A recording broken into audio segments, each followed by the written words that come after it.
Halo semua, Assalamualaikum warahmatullahi wabarakatuh. Kembali dengan Bapak di sini. Kesempatan ini kita akan melanjutkan pembelajaran mengenai teks prosedur, yaitu menganalisis struktur dan kebahasaan teks prosedur.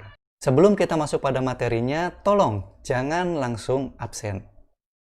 Silahkan kalian ikuti materi ini, kalian pahami, atau kalian langsung download materinya pada link yang sudah disediakan.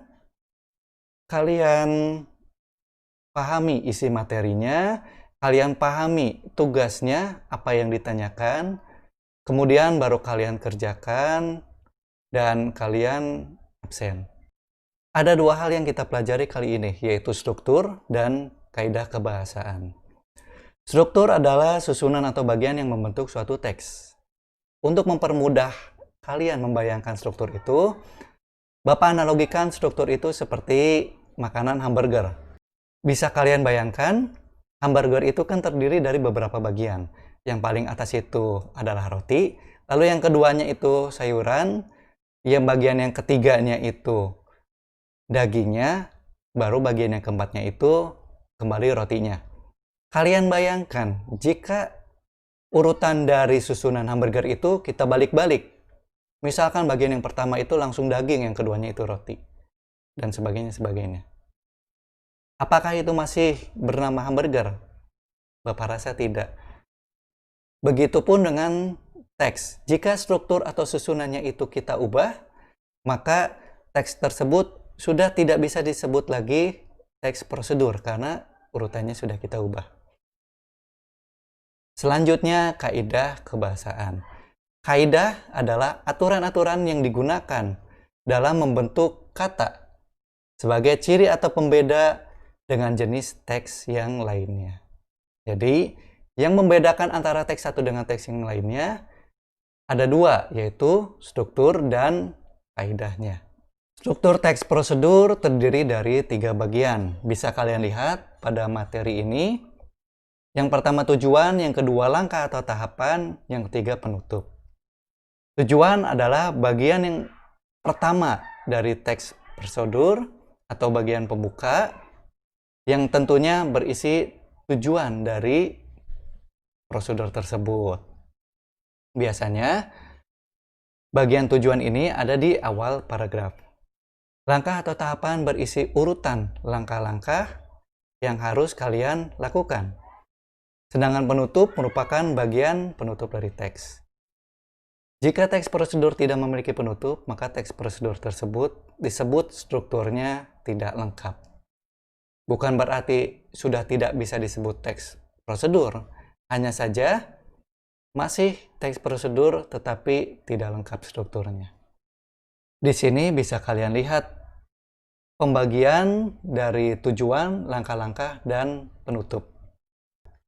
Bagian tujuan bisa kalian lihat ada di paragraf pertama dan paragraf kedua. Kenapa paragraf kedua bukan masuk pada bagian langkah-langkah? Karena pada paragraf kedua tidak berisi urutan langkah. Kenapa paragraf pertama dan paragraf kedua itu bukan bagian dari langkah-langkah?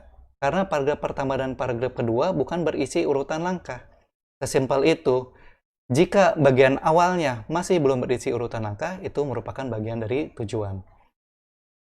Lalu kita lihat bagian langkah-langkahnya.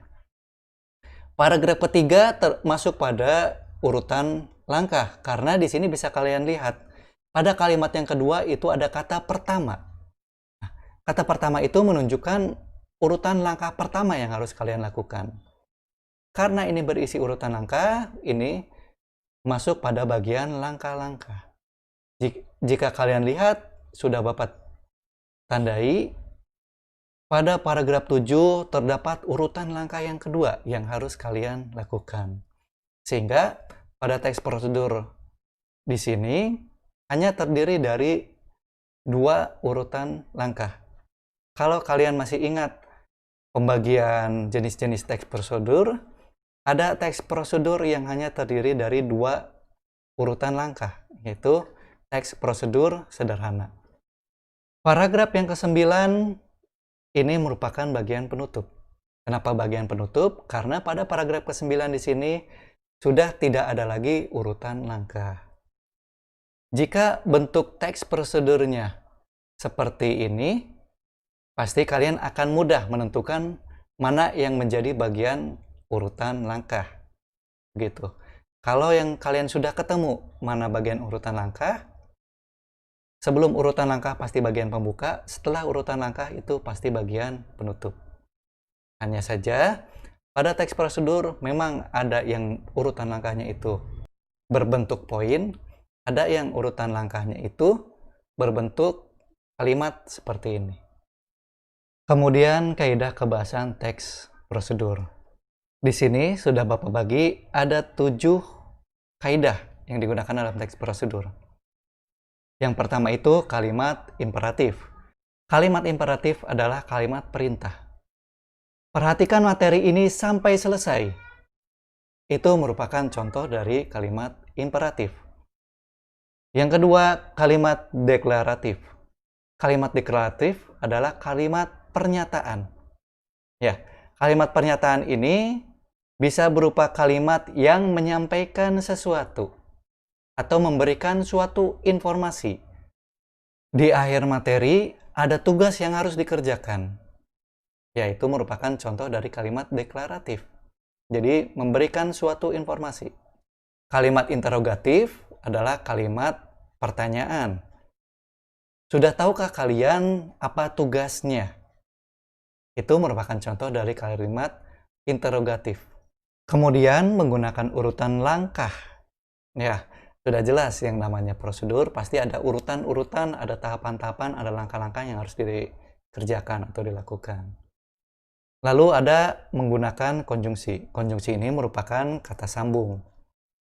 Pembahasan mengenai konjungsi seharusnya sudah kalian pelajari di tingkat kelas 10 SMK ataupun di tingkat SMP. Silakan kalian ingat-ingat kembali apa itu konjungsi dan kata sambungnya itu berupa apa saja. Kemudian menggunakan nomina dan partisipan. Nomina itu merupakan kata benda. Dan partisipan itu merupakan pelaku. Anda, kita, kami, murid, guru, itu merupakan contoh dari partisipan. Begitu. Tetapi jika handphone, meja, laptop, komputer, papan tulis, buku, itu merupakan contoh dari kata benda. Yang terakhir, verba. Verba itu adalah kata kerja. Mengerjakan, memperhatikan, menulis, itu merupakan contoh-contoh dari kata kerja.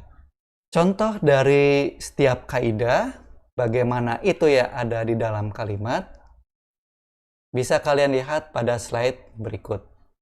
Kalimat imperatif itu seperti apa, kalimat deklaratif, interrogatif, urutan langkah, nomina, partisipan, verba, dan konjungsi temporal. Ya, konjungsi temporal ini merupakan salah satu dari jenis konjungsi. Tapi itu tidak perlu kalian menjadikan acuan, pasti yang jelas konjungsi itu merupakan kata sambung. Dan ini dicontohkan sebelum, begitu. Selanjutnya untuk tugas pertemuan kali ini. Silakan kalian baca teks prosedur 5 cara jitu tidur nyenyak dalam pesawat ini. Artikel ini bisa kalian lihat pada link yang sudah Bapak sertakan pada deskripsi, atau kalian download saja soft copy materi ini, kemudian kalian buat strukturnya seperti pada contoh yang Bapak berikan seperti ini. Kalian pisah-pisah mana yang menjadi bagian tujuan, bagian langkah-langkah, dan bagian penutup. Ya, Bapak ingatkan kembali, tidak semua teks prosedur itu ada penutupnya. Kalau ada penutupnya berarti strukturnya lengkap. Jadi jangan sampai kalian paksakan harus ada penutupnya. Kalian kerjakan tugas tersebut di buku tulis kalian, kemudian kalian foto, lalu kalian upload, sekalian kalian absen pada link yang telah disediakan. Sekian pembelajaran kali ini. Jika ada pertanyaan, silahkan tanyakan saja di kolom komentar. Kurang lebihnya mohon maaf. Bapak akhiri. Wassalamualaikum warahmatullahi wabarakatuh.